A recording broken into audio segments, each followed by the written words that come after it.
আপোনালোকে যেনেকুৱাকে ভাবিছে আমি সিদিনাখন তেনেকুৱা একো কৰা নাছিলো। চুপ, একদম চুপ।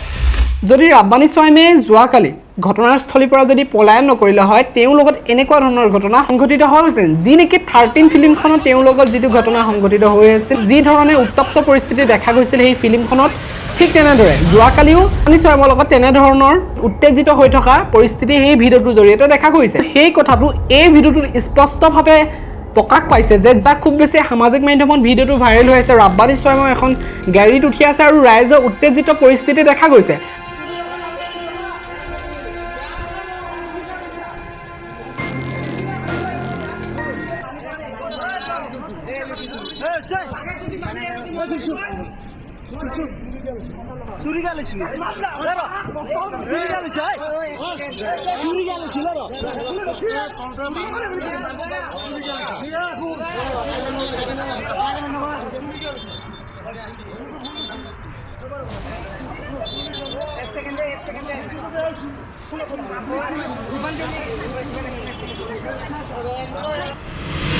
আৰু কেইজন মানে এনেকুৱা ধৰণৰ শব্দ ব্যৱহাৰ কৰিছে, মাৰ তাক মাৰ, গাড়ীৰ পৰা ওলাই আহ, মা কসম, এনেকুৱা ধৰণৰ শব্দ শুনিবলৈ পোৱা গৈছে।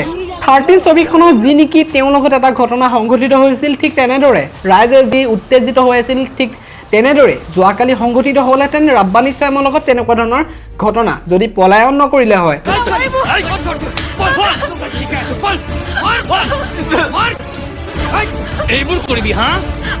গ্ৰাহক আৰু দোকানীৰ মাজত সংঘাত হৈ প্ৰত্যেকৰে হয়, কিন্তু চুৰিয়ে আক্ৰমণ কৰিবলগীয়াকৈ কি ঘটনা সংঘটিত হ'ল, হৈছিল কি, ভুল কাৰ, অৰ্থাৎ ৰাব্বানীৰ নে ব্যৱসায়ীজন?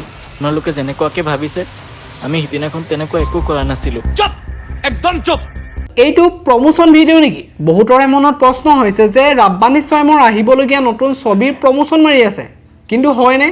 মহানগৰী 6 মাইলত এখন ফল মূলৰ দোকানখনত দোকানীয়ে ৰাতিপুৱাই গ'ল, দোকান খুলিলে, এনেধৰণে দোকান চলাই আছে আৰু ইটোৰ পিছত ইটো গ্ৰাহকৰ ভিৰ লাগিছে, অৰ্থাৎ গ্ৰাহক আহি আছে। কিন্তু এখন গাড়ী ৰখালে, ৰাস্তাৰে যোৱা এখন গাড়ী, 6 মাইলত ৰাস্তাৰে যোৱা এখন গাড়ী হঠাৎ ৰখিল, ৰখাৰ পিছত নামিল।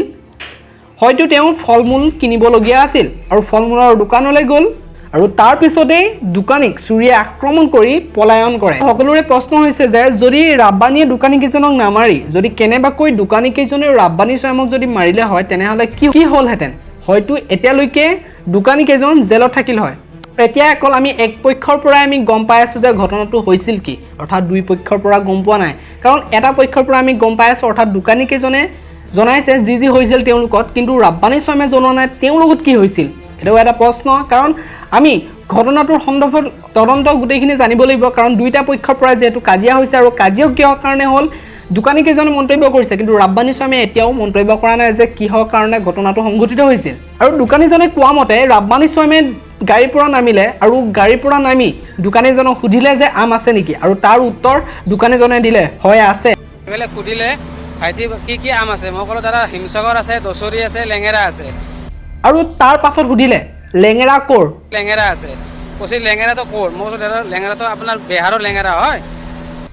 আকৌ ক'লে যে অসমৰ লেঙেৰা নাই নেকি? কৈছে অসমৰ লেঙেৰা নাই নেকি? মই কৈছোঁ অসমৰ লেঙেৰাটো নহয়, এইটো বাহিৰত। অসমৰ লেঙেৰা চাব নেকি? কৈছে অসমৰ লেঙেৰা চাব নেকি? এনেকৈ কওঁতে তেখেতে বেয়াকৈ দখাই দিলে আৰু। মই ক'লোঁ দাদা এইটো পাব্লিক প্লেচ হয়, এইটো আপুনি বেয়া ব্যৱহাৰ কৰিব নালাগিছিল, অলপ ভালদৰে ভদ্ৰ হিচাপে কথা পাতিব লাগিছিল। তেনেকৈ কোৱাৰ লগে আহি পেলাই মোক নাকত মাৰিলে আৰু আপোনাৰ চাকুখনেদি ইয়াত অলপমান এইখন চাকু মোৰে চাকু, দোকান ফল মূল কাটা চাকু ল'লে, লৈ পেলাই মাৰিলে। তাৰপিছত মই ভাইটিক মাতিলোঁ, ভাইটি আহিল। দোকানীজনে তেনেকৈ কোৱাৰ ফলত ৰাব্বানী সোয়ামে গৈ প্ৰথম তেওঁৰ নাকত মাৰিলে, তাৰপিছত চুৰিয়ে আক্ৰমণ কৰিলে। তেনেতে ব্যৱসায়ীজনে নিজৰ ভায়েকক মাতিলে আৰু ভায়েকে অহাৰ পিছত ভায়েকৰ লগতো হয়তো কি কাজিয়া হৈছিল এতিয়ালৈকে সম্পূৰ্ণ তথ্য ওলোৱা নাই। ভায়েকৰ লগতো হয়তো তৰ্কযুদ্ধ হৈছিল, প্ৰথম তৰ্কযুদ্ধ হৈছিল, তাৰপিছত আৰু ভায়েককো চুৰিয়ে আক্ৰমণ কৰিলে বুলি মন্তব্য কৰিছে দোকানীকেইজনৰ মতে। ব্যৱসায়ী দুইজন অৰ্থাৎ ভায়েক আৰু দোকানীজনক দুইজনকে মাৰি সেই ঠাইৰ পৰা পলায়ন কৰে বুলি দোকানীকেইজনে মন্তব্য কৰিছে।